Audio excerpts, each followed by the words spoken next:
Mesdames et messieurs, bonjour. Bienvenue sur votre émission et sur votre chaîne Place au Wapi, Toyaka Kosola, Toyaka Kobeta Masolo.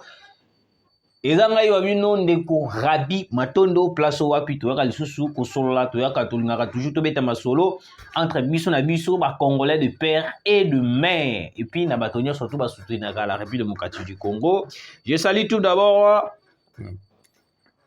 excusez-moi, maman présidente Pauline Lumumba, Oazolanda Biso depuis quelque part, et puis Nabalandi Nyon, surtout la République démocratique du Congo. Très cher Congolais, Mwanga Chouchou. Mwanga Chouchou, beaucoup de personnes, bayebi, dossier à Mwanga Chouchou commence à évoluer. Ndengeni ni makambo ikendaki na dossier à Mwanga Chouchou, jusqu'à présent. Il y a eu une condamnation au Wapizalaki contre Mwanga Chouchou. Mais le long Navandi, il y a eu une publication qui vient de tomber, place au Wapi.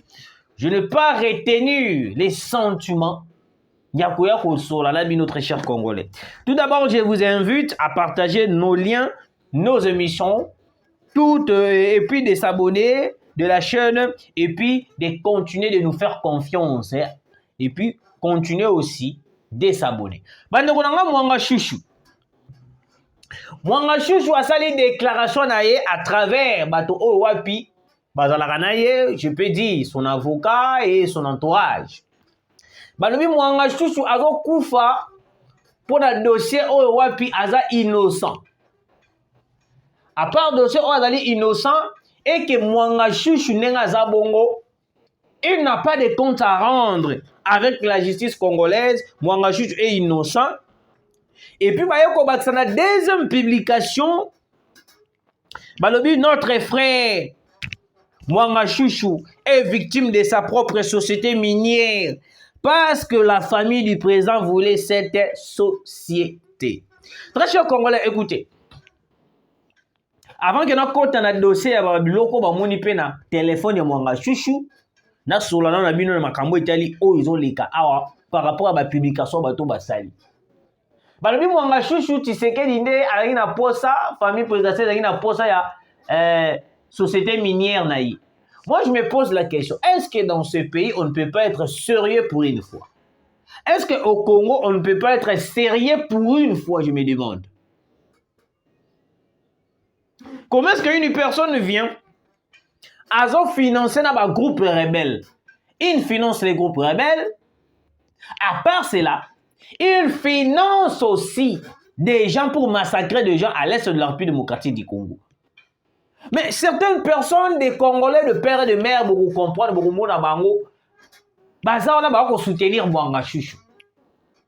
Qui ne sait pas, moi je l'ai toujours dit, Mwanga Chouchou est la boîte à Pandore. Ce n'est pas pour rien, même la communauté internationale réclame la libération de Mwanga Chouchou. Ce n'est pas pour rien le Rwanda réclame la libération de Mwanga Chouchou. Parce qu'ils savent très bien que Mwanga Chouchou, comme il est là, il détient des secrets juridiques, ou soit des secrets de la République démocratique du Congo. Oui. Les sites miniers, oh, il y a Mwanga Chouchou. Pourquoi est-ce que Bango est comme il Bango problème? Il y a eu des dénonciations, il y a eu des vérités qui ont été sorties, place au Wapi, Mwanga Chouchou finançait des groupes rebelles à l'est de la République démocratique du Congo. Il y a eu même des preuves tangibles. Il y a eu même des preuves qui étaient sorties montrant réellement la complicité de Mwanga Chouchou dans 4 makambo etali processus ou soit dans 4 makambo etali vérité. Oh, ils allaient que non, n'engageons financer un groupe rebelle à l'est de la République démocratique du Congo. Mais aujourd'hui, certains Congolais aujourd'hui n'arrivent pas à comprendre que non, il y a beaucoup de Rwandais aussi dans notre pays. Oh, ouais, puis bazali wana même si les Congolais de père et de mère, mais ils ont financé un groupe rebelle et qu'en retour, dans le exploitation illicite de minerais, ils vont bénéficier de la carte. Mais si vous avez financé les rebelles et que dans retour, vous allez bénéficier d'un poste mort quelconque. Mais vous êtes là. Au lieu peut-être de dénoncer, d'exiger le départ de certains Rwandais qui malmène la République démocratique du Congo, mais vous êtes là en train de soutenir encore l'étranger au Azo massacre. Moi, je me suis posé la question. La famille Tshisekedi akoluka abotola société minière ya Mwanga Chushu pour ça nangodini. Prochaine marque. OK? La famille Tshisekedi a comme un niveau plutôt excusez-moi, a comme un niveau abotola minerai, abotola richesse ya Mwanga Chushu pour que en retour prochainement. Alors, écoutez la réponse. Mwanga Chushu que vous voyez, au bilan pour soutenir, il faut savoir, il y a eu des effets militaires retrouvés dans la résidence de Mwanga Chushu et des coffres forts contenant des choses sérieuses de la République démocratique du Congo et puis de mallettes satellites. De mallettes satellites. Oh, wapi, Mwanga Chushu azalaki na yango pour détenir les informations oh, azalaki direct entre Yena ba M23 entre Yena Paul Kagame. Parce que place wana botika la kolobela yango te. Pourquoi? Mais vous, ce qui vous intéresse de mieux, ezali que la société minière ya Mwanga Chushu, mbongo ya Mwanga Chushu, et eloko ya Mwanga Chushu. Mais la plus grande chose, oh, ils ont ça la désordre, lelo. Oh, lelo, infiltration et coutume makasi. Il y a cette constitution, Kabila y a tikeli biso infiltration. Na infiltration, Kabila a tikeli biso. C'était prévu que Kabila, tant ça la départ naïe, et que tout le Rwandais, tous les infiltrés, oh, bakota na kati ya armée, bakota na kati ya assemblée nationale, bakota na kati ya sénat, bakota na kati ya ba société nyon, surtout ya l'état, va se sensibiliser pour déstabiliser la République démocratique du Congo. Mais aujourd'hui, on a pu arrêter quelques personnes, quelques infiltrés, oh, bakota va déstabiliser Moka. Mais au lieu peut-être de soutenir les initiatives du président de la République, mais vous êtes là en train de soutenir Mwanga Chushu. Mwanga Chushu a coupé sa bisonine parce qu'il est étranger. Les jours et Koyinda, Congo et Kabouani à Kozon à Namboka naï. Mais yo suko muto zali Congolais de père et de mère au Kokinde wapi. Okusuka wapi. Boyoka. Après avoir Koyoka ba déclaration à Nyosoto. On a pu examiner plusieurs effets oh wapi et outaki point Mwanga Chushu. On a pu comprendre dans kati ya téléphone à Mwanga Chushu. Il y avait aussi une collaboration avec certains politiciens congolais aujourd'hui présents bazo travailler na Tshisekedi. Ouais. Et puis dans kati wana, il paraît que dans kati ya téléphone ya Mwanga Chushu, il y a un certain grand politicien qui vient de l'opposition. Oh wapi, badala qui est en collaboration directe avec Mwanga Chushu. Yamana na esa ngino que non. Mwanga Chushu comme il est là, il est la boîte, il est comme le boîte à Pandore. Mwanga Chushu a ko détenir ma information moko ya République démocratique du Congo. Oh soki to miki kotika ye lelo. Nous allons perdre le Congo. Pourquoi je dis que nous allons perdre le Congo? Parce que Mwanga Chushu a travaillé pour l'intérêt du Rwanda. Mwanga Chushu a travaillé pour l'intérêt de Paul Kagame, pour l'intérêt des militaires, plutôt des rebelles rwandais. Alors Mwanga Chushu n'a pas vraiment le souci de voir le Congo évoluer. N'a pas vraiment le souci de voir le Congo et développer. Donc pour naïe souci naïe makasi ezali que non, Congo est continué na massacre jusqu'à ce que tokozala coincé, toko mana niveau, ya koyeba na nini ko signer un accord direct avec le Rwanda. Place au wapi, souci na bango ezalaki. Parce que Mwanga Chushu, quand il faisait ça, quand il finançait les rebelles, quand il finançait le M23, finançait le CNDP, si je ne me trompe pas, le CNDP, le groupe rebelle Oya Zalaki na yango, souci à Mwanga Chushu ezalaki boy. Souci à Mwanga Chushu ezalaki, ndenge bazotinda ba rebelle wala ba massacrer population congolaise. Ndenge bazotinda ba ex-rebelle na bango wana ba M23 et tout ba ya ko attaquer la République démocratique du Congo. il a fallu que non, Nasuka na yango et que Kinshasa puisse aller négocier directement avec le M23. Baloba que non massacre et l'équipe tout. Au cas contraire, ce qui a réussi sur plan a été et que Bisso doit maintenir toujours notre position. Alors, Bangosko va continuer Bisso par force qui ne peut négocier. Ndé loko na ngina lobela na deuxième point. Bameki stratégie na bango esimbité. On a parlé plusieurs temps. Mwanga Chouchou peut élaborer ba plan na yé, asali ba stratégie na yé, mais il a été démasqué. Place où on a pu rencontrer, ou soit on a pu voir plusieurs des audios au Wapi entre Mwanga Chouchou et certains politiciens congolais aujourd'hui dans l'Assemblée nationale, et puis un ex-opposant Lelo a commis au cadre. J'utilise bien les conditionnels. Oh, Wapi Bazalaki en collaboration directe avec Mwanga Chouchou. Boye bien. Si comme Mwanga Chouchou le col a réussir coup n'a été. Mwanga Chouchou le col a plan à simité. Il est coincé dans la prison à Ndolo. Bah, comme il me dit, processus à Luanda. Processus à Luanda, tobandi kosola.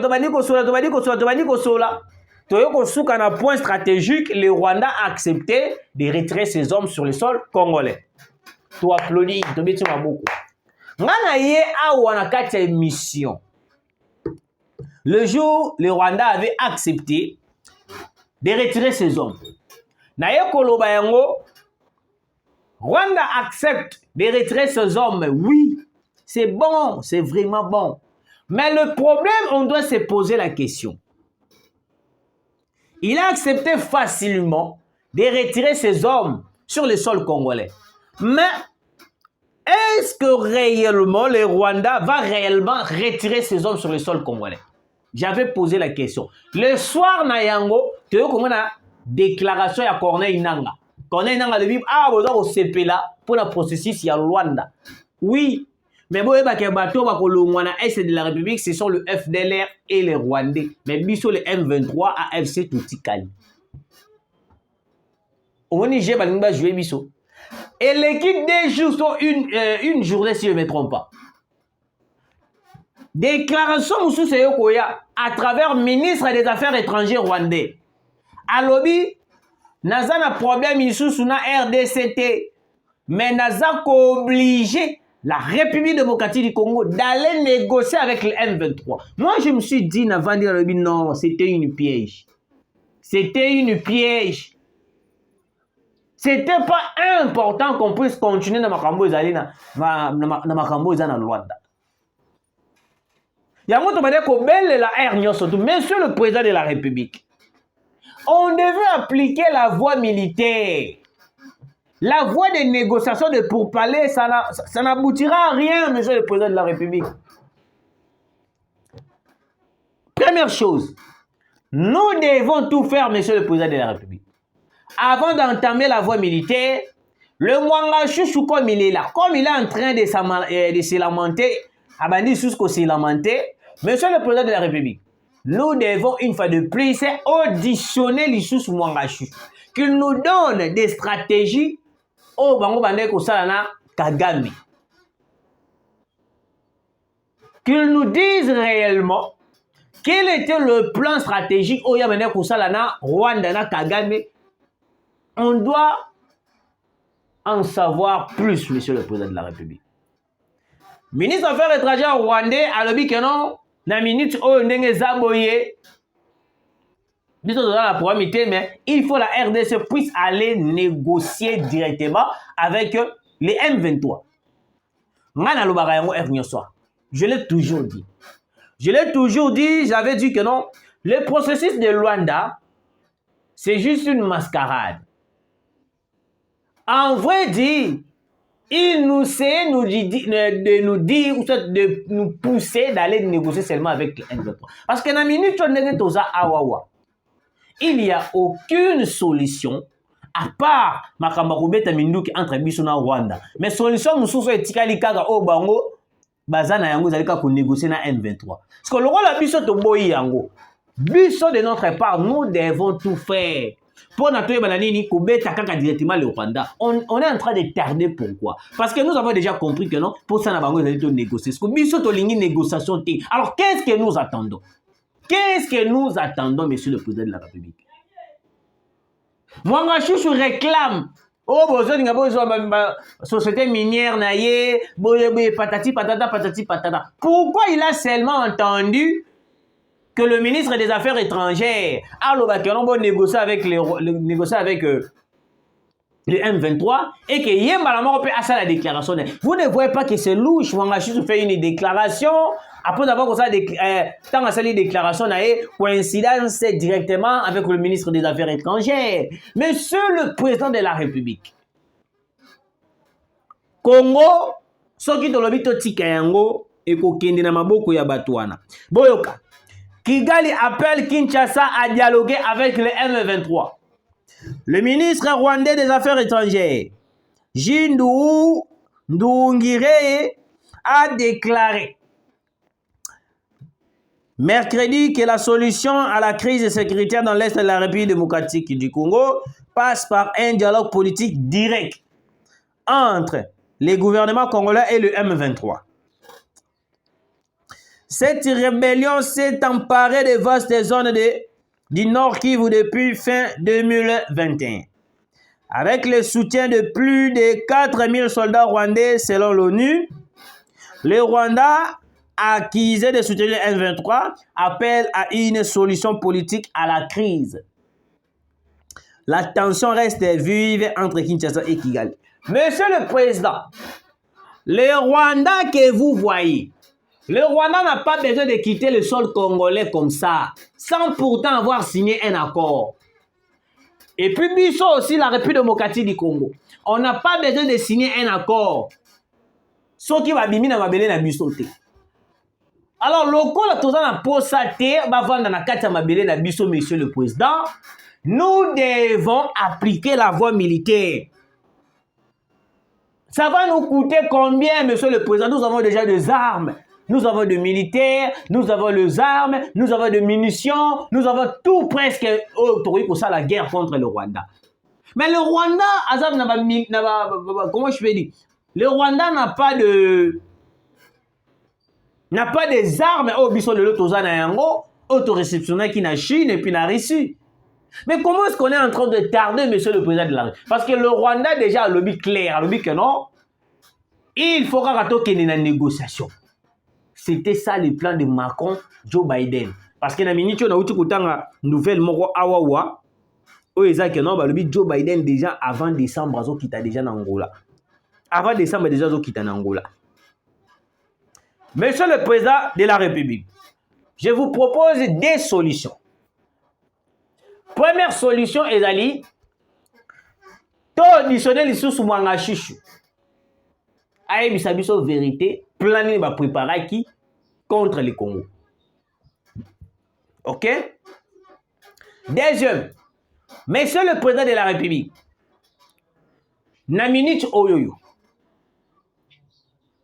Seule solution totika na yango, attaquer directement le Rwanda. Des solutions à la yango. Tous nous récolter, collecter nos informations. Oh, Mwanga Chouchou a gardé. Le rôle de Mwanga Chouchou a eu pour ça la déclaration après avoir ministre des Affaires étrangères rwandais à ça la déclaration. Et puis, on va retrouver des audios dans le téléphone de Mwanga Chouchou avec un certain ex-opposant. Yambo Kanabiso lelo a commis cadre moneme. Boyebi na autant la combote. Alors, on doit à tout prix réauditionner Mwanga Chouchou. Aïe, bisabiso plan ne va préparer contre les Congo. Après avoir réauditionné Mwanga Chouchou, tu es la deuxième étape. Attaquer. Pas besoin de dire que la communauté internationale, attaquer directement le Rwanda. Nous avons presque de militaires, nous avons presque de munitions, des armes. Vous avez dit déjà, pendant la période électorale, clair, à partir de Goma, c'est possible d'atteindre Kigali. Le rôle à partir de Goma, il est possible d'atteindre Kigali, monsieur le président, il faut tout attaquer. Il faut tout attaquer. La seule solution, c'est que tu as Rwanda. Parce que Kigali déjà ne veulent pas qu'on puisse terminer cette... pour parler dans le calme. Donc, il y a besoin, massage et là. Alors, le roi a besoin de massage et là. Il faut appliquer quelques voies militaires. Boyoka, Kinshasa va bientôt livrer à la CPI toutes les personnes identifiées comme auteurs des crimes. C'est en tout cas ce qu'affirmait Samuel Mbemba, qui s'engage à l'engagement à livrer toute personne qui serait identifiée comme présumée auteur des crimes par la Cour pénale internationale. Messieurs, Bandeko Nangai, Ozui Mwanga Chouchou, Ozui Kabila, Ozui Franck Diongo, Moïse Katou, toutes les personnes nyos autour. Oh, bazali ko participer à Katia crime à l'est de la République démocratique du Congo, ils seront livrés à la CPI. Tant que tu as que match baluki, match baluki. Déjà, l'autre jour, le procureur général de la CPI avait décidé, à l'objet que non, Azalis maintenant, à Salanini, à Banda enquête par rapport au massacre sur les Karala Est de la République. Si on a minute, le gouvernement congolais par lobby. Moto ont surtout participé à un crime contre la RDC. Katumbi, Mwanga Chouchou, Kabila, Franck Diongo. Bango nyonso tout là où ils participer, bako soutenir Katumbi, bako soutenir bango nyonso là, bako soutenir bato bako déstabiliser Congo. Ils seront livrés directement à la CPI. Parce que na minute tout ça on a besoin de soutenir Kokanga Maboko.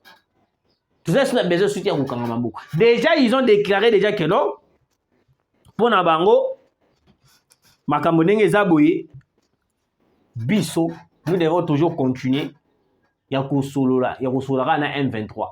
Bon, on va poster que oh, to kinde midi à 14h. Bon, le but que non maramba position à loin de tali bango le sous-souté. Ils a qui n'ont pas ce temps. Mais pour ça na bango ils allaient tous sur la na M23. Le gros la biso peut dans la poster sur la M23 té, nous devons positionner nos armes pour attaquer Kigali. Oui. Affrontement en ce moment autour de la cité de Sake.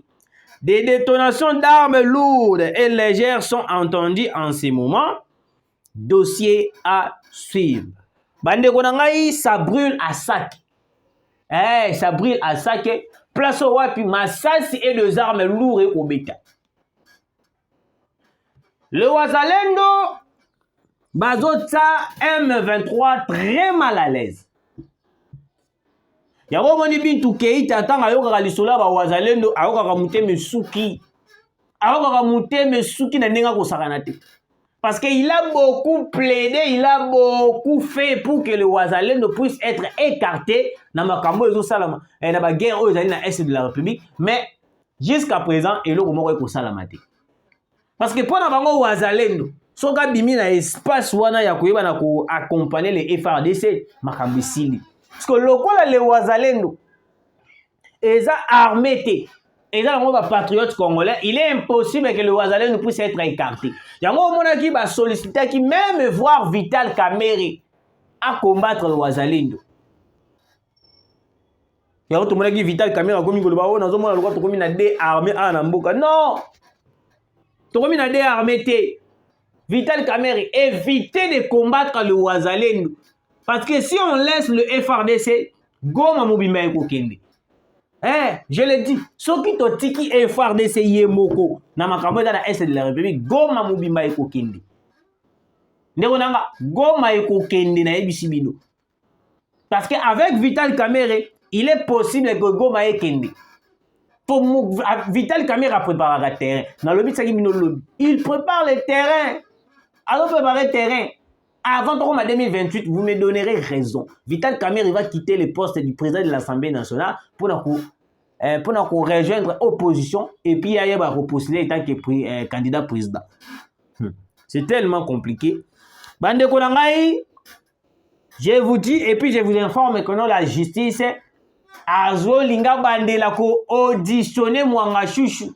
Parce que Mwanga Chouchou, babiloko, ba moni le sous na téléphone, c'est pas possible. C'est pas possible, je vous dis. Bozalaki ebele ya kolanda biso de partout, continuez de partager, de liker nos émissions. Et pour ça la bien, Nzambi apambola bino, tokutani mbala sima. Kinshasa